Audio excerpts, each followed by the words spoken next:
পড়ছি দেবব্রত মণ্ডল। প্রথমে বিশেষ বিশেষ খবর। প্রধানমন্ত্রী নরেন্দ্র মোদী 3 দিনের গুজরাট সফরে আজ সোমনাথ পৌঁছেছেন।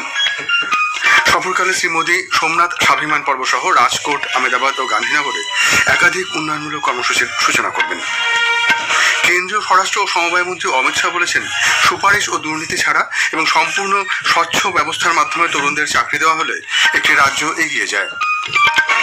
প্রাক বাজেট পর্যালোচনার অংশ হিসেবে কেন্দ্রীয় অর্থমন্ত্রী নির্মলা সীতারামন আজ রাজ্য ও কেন্দ্রশাসিত অঞ্চলের অর্থমন্ত্রীদের সঙ্গে বৈঠক করেছেন।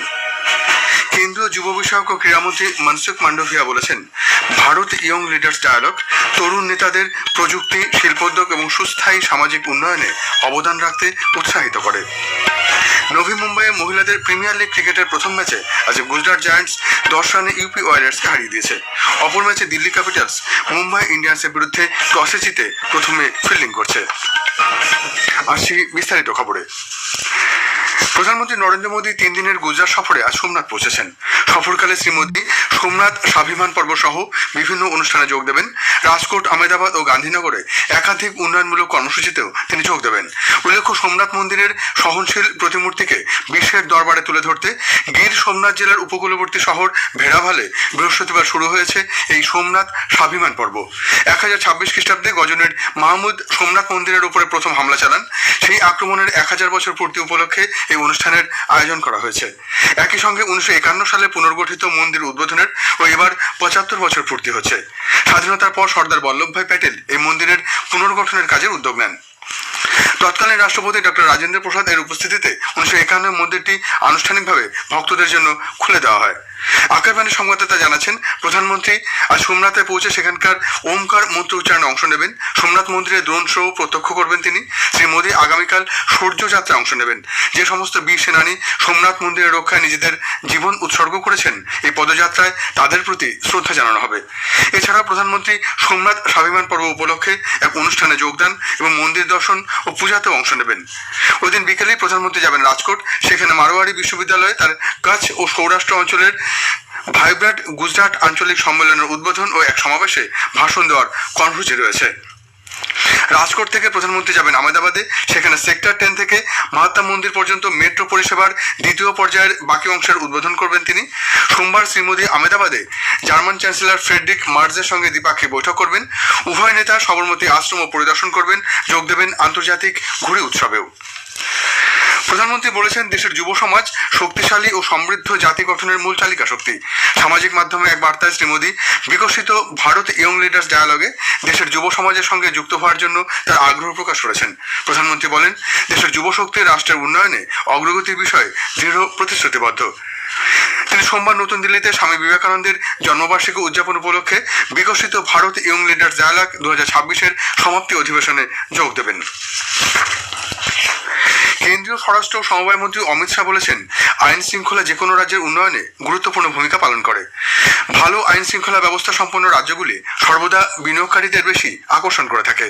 আজ বিকেলে জয়পুরে কনস্টেবল নিয়োগ অনুষ্ঠানে ভাষণে শ্রী শাহ বলেন, বেশ কিছু চ্যালেঞ্জ সত্ত্বেও রাজস্থান সরকার আইন শৃঙ্খলার প্রতি বিশেষ মনোযোগ দিয়েছে এবং ফলস্বরূপ রাজ্যটি এখন বিনিয়োগকারীদের জন্য একটি পছন্দের গন্তব্যস্থলে পরিণত হয়েছে। মন্ত্রী বলেন, সুপারিশ ও দুর্নীতি ছাড়া এবং সম্পূর্ণ স্বচ্ছ ব্যবস্থার মাধ্যমে তরুণদের চাকরি দেওয়া হলে একটি রাজ্য এগিয়ে যায়। নিয়োগ দুর্নীতিমুক্ত এবং ন্যায্য হতে হবে। শ্রী শাহ বলেন যে ভজনলালের নেতৃত্বাধীন সরকার রাজস্থানের যুব সমাজকে প্রশ্নপত্র ফাঁসের ভয় থেকে মুক্ত করেছে। कोई भी राज्य, कोई भी प्रदेश तभी आगे आ सकता है जब जिसमें मेरिट्स है, ऐसे युवाओं को वो आगे बढ़ाए।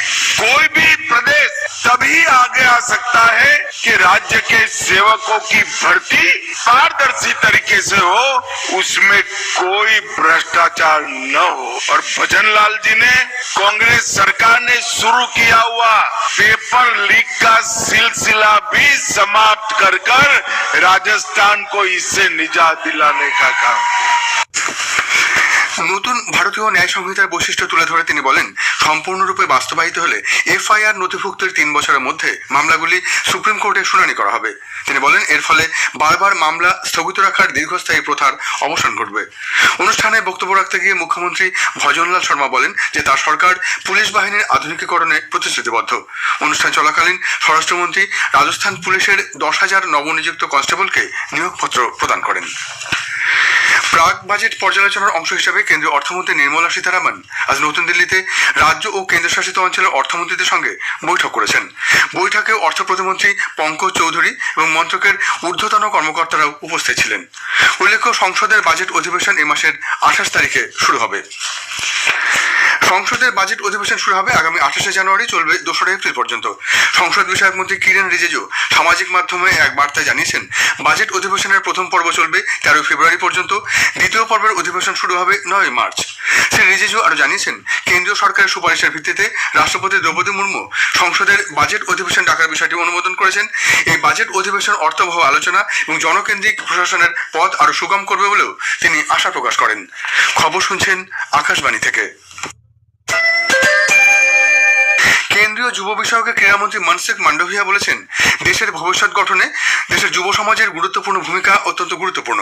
নতুন দিল্লিতে বিকশিত ভারত ইয়ং লিডার্স ডায়ালগ 2026-এর উদ্বোধনী অনুষ্ঠানে আজ বক্তব্য রাখার সময় শ্রী মান্ডভিয়া বলেন, এই আলোচনা তরুণ নেতাদের প্রযুক্তি, শিল্পোদ্যোগ, প্রশাসন এবং সুস্থায়ী সামাজিক উন্নয়নের মতো ক্ষেত্রে উদ্ভূত সমস্যার সমাধানে অবদান রাখতে উৎসাহিত করে।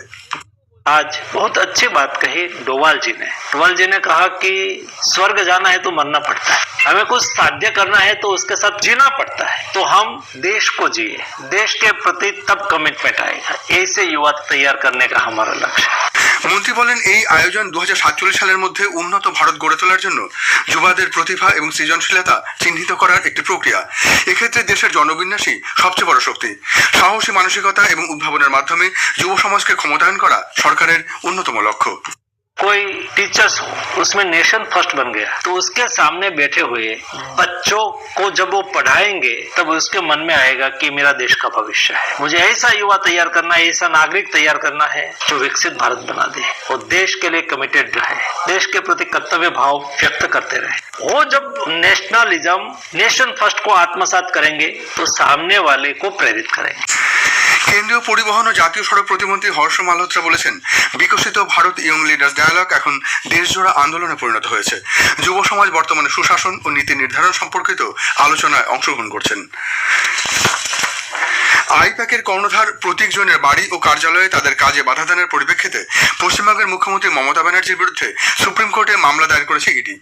শনি ও রবি ছুটি থাকায় তারা দ্রুত শুনানির জন্য অনলাইনে আবেদন জানিয়েছে। অন্যদিকে রাজ্যের পক্ষ থেকেও সুপ্রিম কোর্টে অনলাইনে ক্যাফিয়েট দাখিল করা হয়েছে বলে জানা গেছে।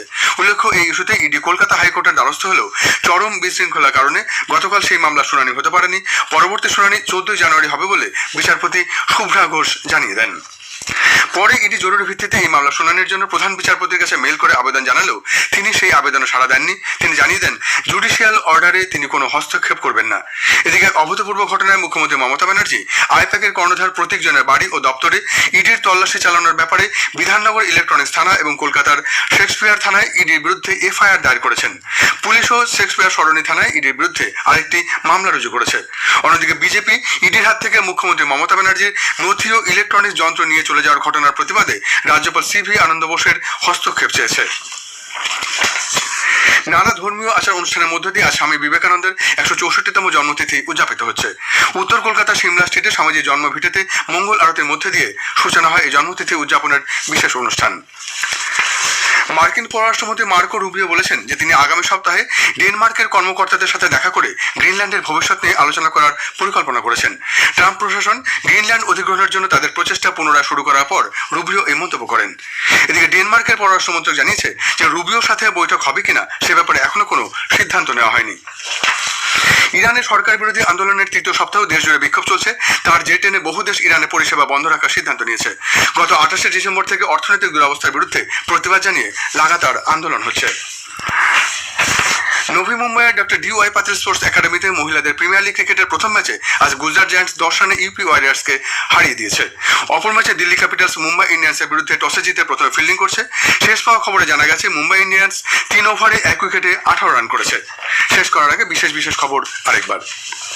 প্রধানমন্ত্রী নরেন্দ্র মোদী 3 দিনের গুজরাট সফরে আজ সোমনাথ পৌঁছেছেন। সফরকালে তিনি সোমনাথ স্বাভিমান পর্ব সহ রাজকোট, আহমেদাবাদ ও গান্ধীনগরে একাধিক উন্নয়নমূলক কর্মসূচির সূচনা করবেন। প্রাক বাজেট পর্যালোচনার অংশ হিসেবে কেন্দ্রীয় অর্থমন্ত্রী নির্মলা সীতারামন আজ রাজ্য ও কেন্দ্রশাসিত অঞ্চলের অর্থমন্ত্রীদের সঙ্গে বৈঠক করেছেন। খবর এখনকার মতো এ পর্যন্ত। এরপর 7:50 শুনুন স্থানীয় সংবাদ।